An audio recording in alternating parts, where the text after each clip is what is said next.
Assalamualaikum warahmatullahi wabarakatuh. Anak-anak, jumpa kembali dengan Kakak dalam pembelajaran tematik. Kali ini kita akan belajar tema 4G pada materi yang terakhir ya. Sebelum belajar, marilah kita berdoa bersama-sama. Bismillahirrahmanirrahim. Raditu billahi robba wa bil islami dina wa bi Muhammadin nabiyya wa rasula. Rabbi zidni ilma warzuqni fahma. Amin. Anak-anak, mari kita lihat materi kita pada kali ini. Ini adalah materi tentang tema 4G, indahnya keragaman di negeriku.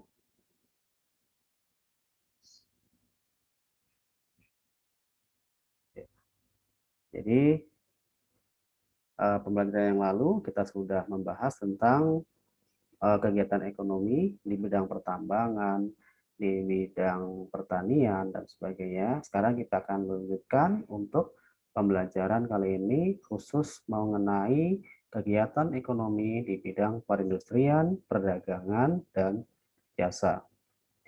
Baiklah, kita akan mulai. Yang pertama adalah kegiatan ekonomi di bidang perindustrian.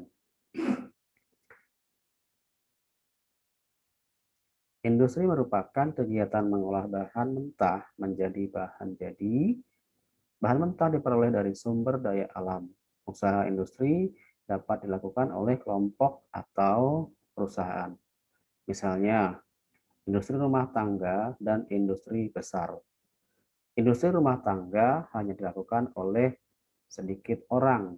Modalnya kecil dan bisa dikerjakan dengan menggunakan tangan. Contoh, kerajinan anyaman, kerajinan keramik. Sedangkan industri besar dilakukan oleh pabrik-pabrik yang memerlukan tenaga kerja yang besar dan peralatan yang modern. Ini adalah beberapa contoh tentang industri kecil ya. Nih, kita lihat ada kerajinan membuat sangkar burung ya. Ada kerajinan yang adalah konveksi untuk membuat pakaian. Dan ada juga kerajinan pangan, yaitu membuat kue nastar. Nah, ini adalah contoh-contoh dari industri kecil ya, yang dapat dilakukan oleh kelompok orang ataupun dalam keluarga. Nah, ini lebih banyak menggunakan tangan di dalam pekerjaannya. Berbeda dengan industri besar. Nah, industri besar itu memerlukan tenaga kerja yang sangat banyak. Nah, ini contohnya. Ini adalah skala industri besar ya. Juga menggunakan mesin. Ini contoh industri mobil ya. Sebagian pekerjaannya dilakukan dengan menggunakan mesin. Nah, ini juga industri minuman, sebagian pekerjaannya digunakan mesin ya. Ini kalau industri besar itu memerlukan tenaga kerja yang sangat banyak dan sebagian tenaganya juga diganti dengan mesin ya, tidak semuanya menggunakan tangan manusia. Tetapi kalau industri kecil itu eh, sifatnya kecil, modalnya kecil, dan juga eh, sering dilakukan pengerjaannya dengan menggunakan tangan. Ya. Kegiatan ekonomi yang kedua adalah di bidang perdagangan. Usaha perdagangan dapat dibedakan menjadi dua macam, yaitu perdagangan kecil dan pedagang besar. Pedagang kecil menjual barang dagangan secara eceran langsung ke pembeli yang memperoleh barang dagangan dari pedagang besar, atau disebut juga dengan istilah grosir. Pedagang kecil biasanya bertempat di rumah ataupun di pasar. Contohnya usaha warung, toko, ataupun pedagang kaki lima. Sedangkan pedagang besar menjual barang dalam jumlah banyak untuk melayani pedagang kecil dan barangnya biasanya diperoleh dari pabrik atau bisa juga sebagai agen langsung dari pabriknya. Gudang yang besar dibutuhkan untuk menyimpan barang dagangannya. Ya, apabila pedagang besar itu memerlukan tempat atau ruangan khusus untuk menyimpan barang-barang dagangannya, atau disebut juga dengan istilah gudang. Kita lihat contoh pedagang kecil. Pedagang kaki lima. Ini adalah contoh pedagang kecil ya. Menjual berbagai makanan ya. Ada soto mie, ada mie ayam, ada bakso. Adalah contoh pedagang kecil yang menggunakan gerobaknya dan tempatnya di tepi jalan. Kemudian, nah, ini adalah pedagang kecil yang ada di pasar. Banyak pedagang-pedagang menjual barang-barangnya ini berupa sayuran yang ada di pasar. Atau juga ini adalah pedagang yang ada di warung, warung, tempat berjual beli di warung di rumahnya.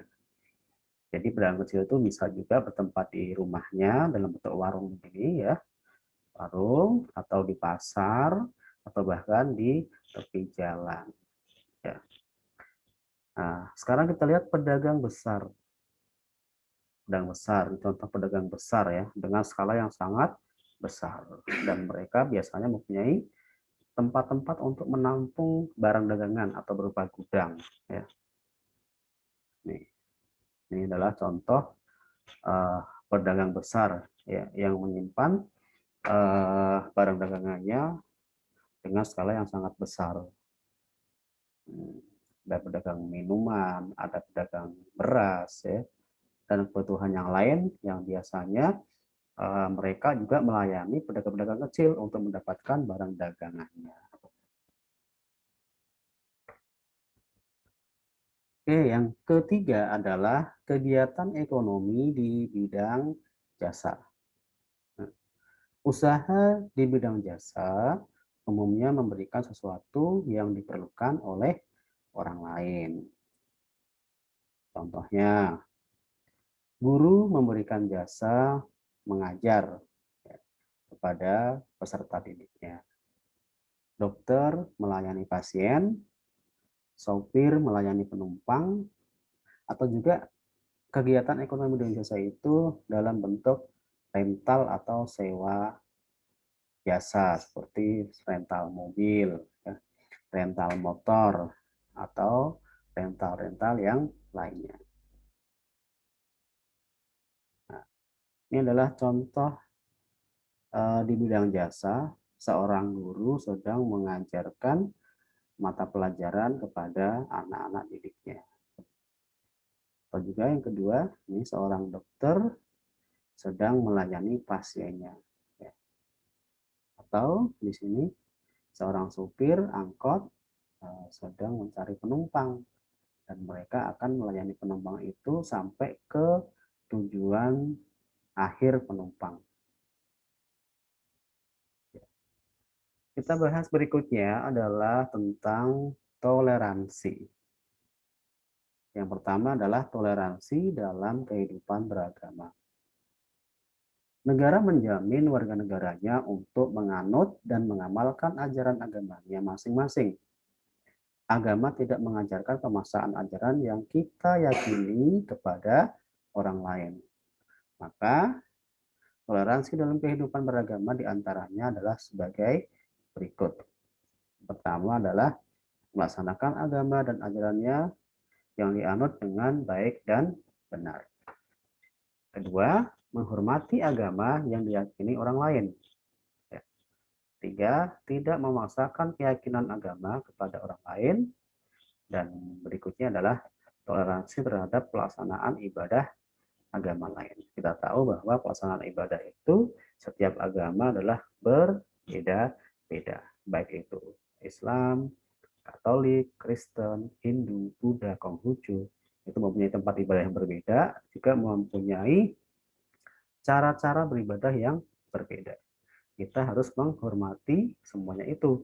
Karena memang di dalam peribadatan agama-agama Indonesia itu sudah diatur di dalam Undang-Undang Dasar Negara 1945 ya.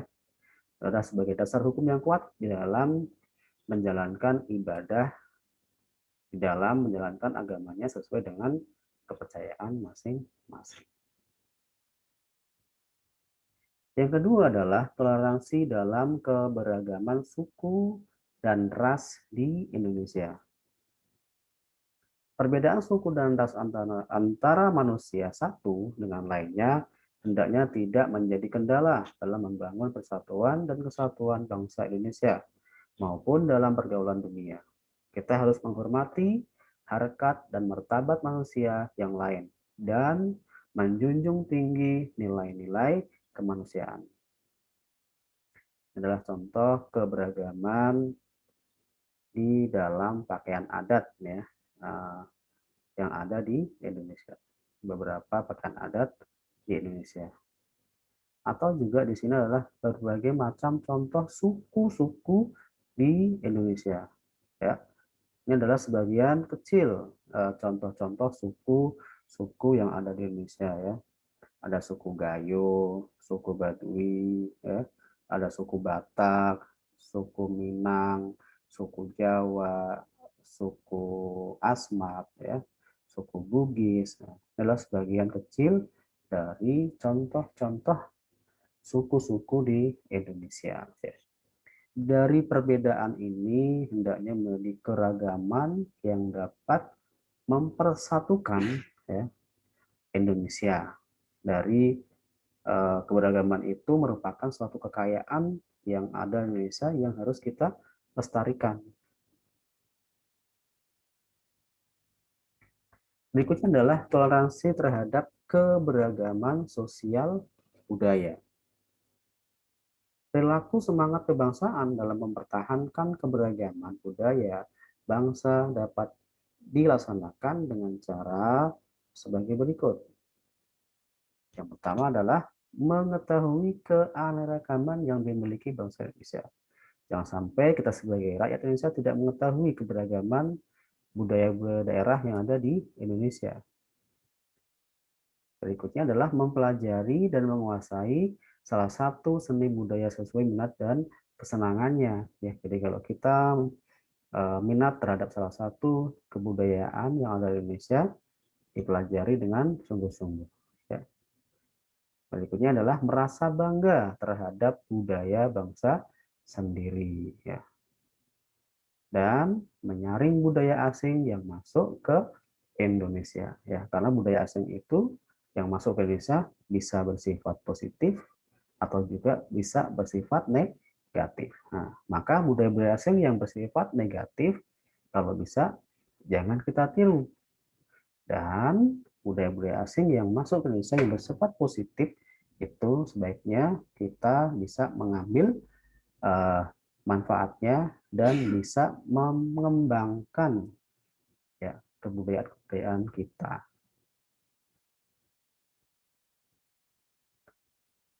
Sikap dan perilaku toleransi dapat diwujudkan dalam kehidupan sehari-hari, baik di lingkungan keluarga, sekolah, maupun di lingkungan masyarakat.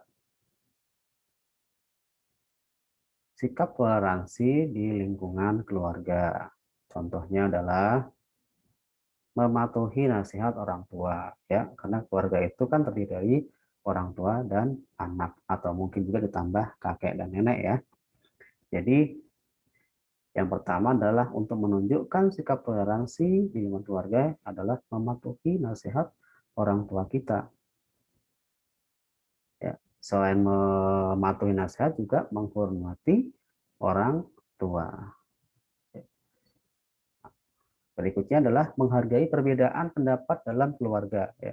Apabila di situ terjadi perbedaan pendapat, apakah orang tua dengan anak, ataukah anak dengan anak, misalkan kakak dengan adik, itu harus kita hormati perbedaan pendapatnya.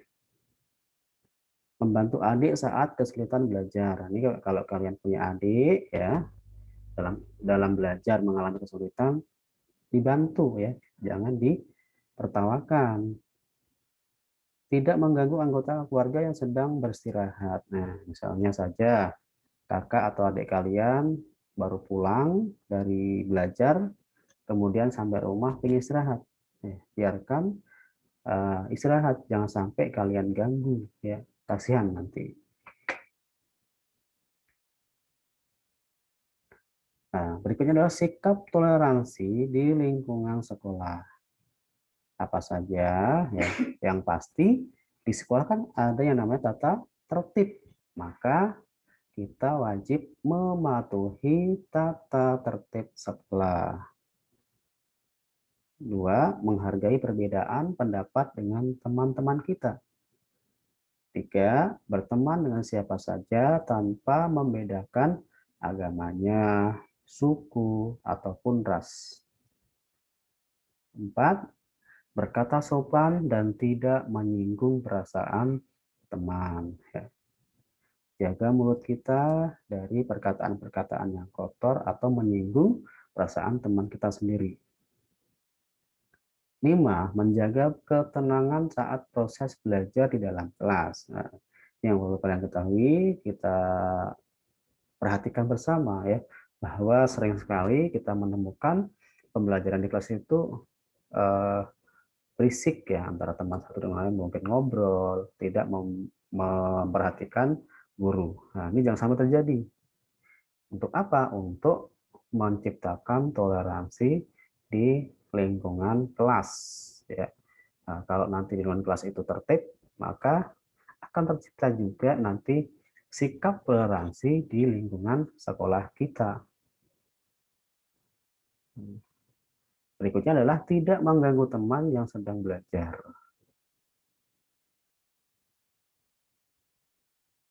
Berikutnya adalah sikap toleransi di lingkungan masyarakat. Apa saja yang perlu kita terapkan di situ? Yang pertama adalah menghargai perbedaan agama, suku, atau ras dalam masyarakat. Ya, kita tahu bahwa di dalam lingkungan kita itu memiliki berbagai macam perbedaan. Mungkin ada yang beragama lain dengan kita, suku yang berbeda dengan kita, ataupun ras yang berbeda dengan kita, maka kita harus menghargai perbedaan tersebut ya. Dua, berbicara sopan dan tidak menyinggung orang lain ya. Dengan tetangga kita itu harus berbicara sopan, bersikap sopan ya. Karena mungkin juga kita akan membutuhkan tetangga kita untuk meminta pertolongan. Nah, bergaul dengan tetangga tanpa membedakan suku, agama, atau ras. Saling menghormati tetangga. Mengikuti kegiatan sosial dalam kehidupan bermasyarakat. Ya. Berikutnya adalah kita akan membahas, ini adalah pengulangan materi dari buku yang lalu ya, tema 4F tentang kolase, montase, dan mozaik. Dan itu juga sudah kalian pelajari di buku tema-tema pada semester 1. Ya. Kita akan mengulas sedikit tentang kolase, montase, dan mozaik. Semoga kalian bisa lebih memahami setelah pemaparan dari Bapak ini. Yang pertama adalah tentang kolase. Kolase adalah kegiatan menyusun berbagai potongan bahan, baik berupa kertas atau material lain yang ditempel pada permukaan kertas, sehingga membentuk suatu gambar. Bagaimana kalian bisa membuatnya? Ikuti langkah kerja berikut. Yang pertama adalah buatlah sketsa gambar pada kertas putih ya. Ini bisa kertas gambar ataupun bisa dari kertas karton ya. Yang kedua, atur material bahan di atas sketsa sehingga terlihat menarik. Material itu bisa berupa kertas ataupun biji-bijian. Ya. Tiga, tempelkan material bahan menggunakan lem hingga semua bagian sketsanya tertutup. Dan keempat, biarkan beberapa saat agar lem kering dan material bahan merekat kuat. Nah, setelah lemnya kering, materialnya merekat dengan kuat, maka kolase itu sudah selesai. Berikutnya adalah tentang montase. Apa itu montase? Montase adalah karya seni tempel yang mengkombinasikan gambar-gambar jadi dari berbagai sumber menjadi susunan karya seni baru. Ya, kalau tadi kolase itu menempel eh, materialnya pada sketsanya, kalau montase ini gambar-gambar sudah jadi di suatu sumber, misalnya di majalah, koran, kita gunting-gunting, kemudian kita jadikan satu di dalam sebuah lembar kertas. Ya. Sumber yang dimaksud dapat digunakan seperti koran, majalah bekas, buku yang tidak digunakan, brosur, atau lainnya. Cara membuatnya bagaimana? Kita lihat. Yang pertama adalah sediakan semua alat dan bahannya. Nah, jadi misalnya mau mengambil gambarnya dari koran atau majalah atau dari brosur, siapkan dulu ya, termasuk nanti dalam menggunting, siapkan guntingnya juga. Yang kedua, buatlah tema dan konsep gambar montase. Nah, jadi yang diambil itu sesuaikan dengan tema yang akan kalian buat ya. Misalkan temanya adalah tempat ibadah, maka kalian kumpulkan dulu bahan-bahan, gambar-gambar tentang tempat ibadah. Kalau misalnya adalah temanya pemandangan, berarti kalian siapkan dulu bahan-bahan yang mempunyai tema pemandangan. Nah, setelah itu, setelah gambarnya ada, kamu potong-potong tuh.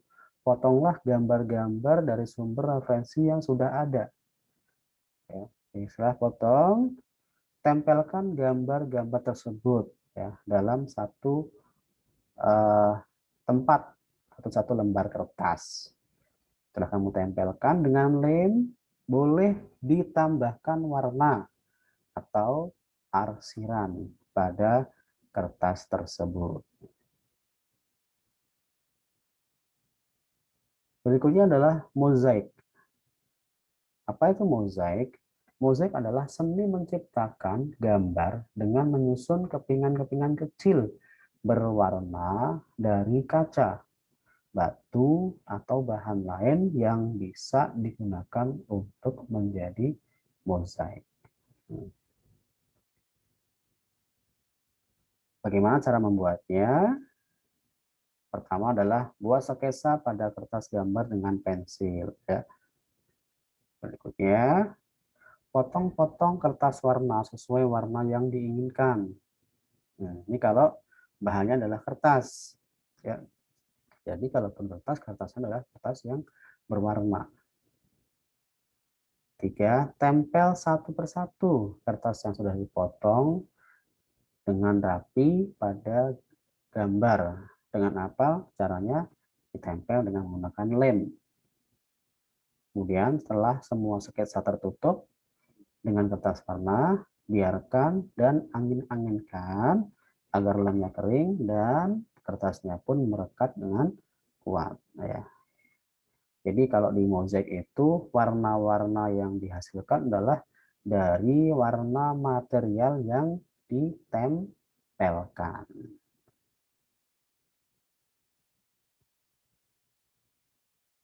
Ini adalah contoh dari kolase ya. Ini adalah contoh kolase dalam bentuk binatang dengan menggunakan biji-bijian ya, dengan menggunakan biji-bijian. Oke, ini contoh dari montase. Nah, ini ada beberapa gambar ya, ada gambar rumah, ada gambar pohon, ada gambar mobil, ada gambar kucing, ada gambar bunga, ada gambar anak-anak sedang bermain bola, ada gambar burung. Ini adalah gambar-gambar ini hasil potongan-potongan dari majalah ataupun dari koran.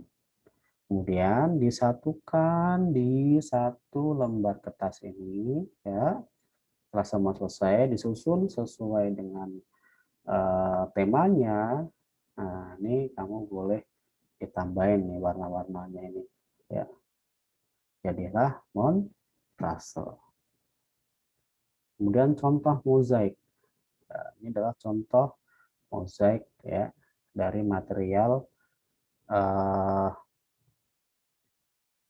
ini bisa dari potongan keramik atau potongan kaca ya.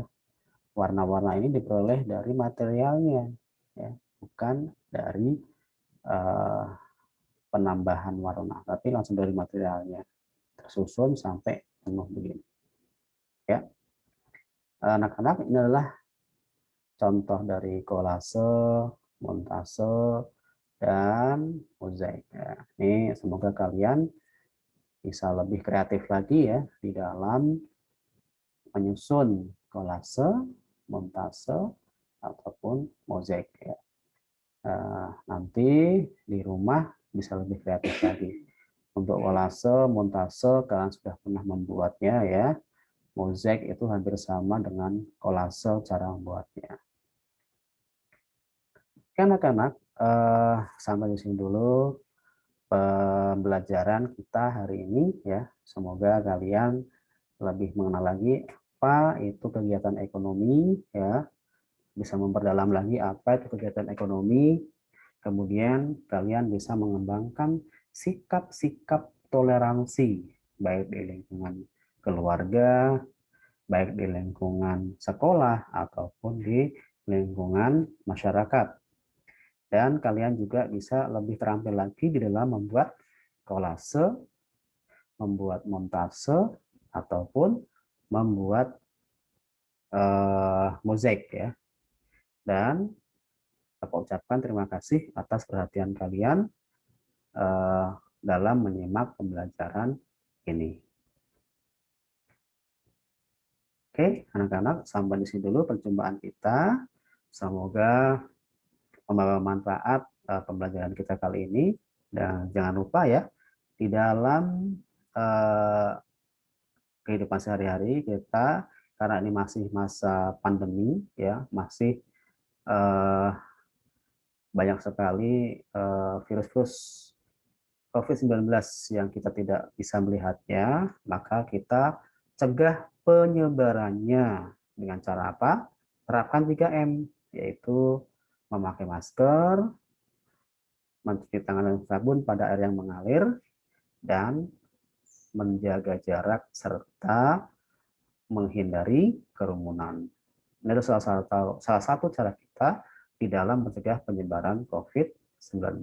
Terima kasih atas perhatian anak-anak sekalian. Bapak akhiri.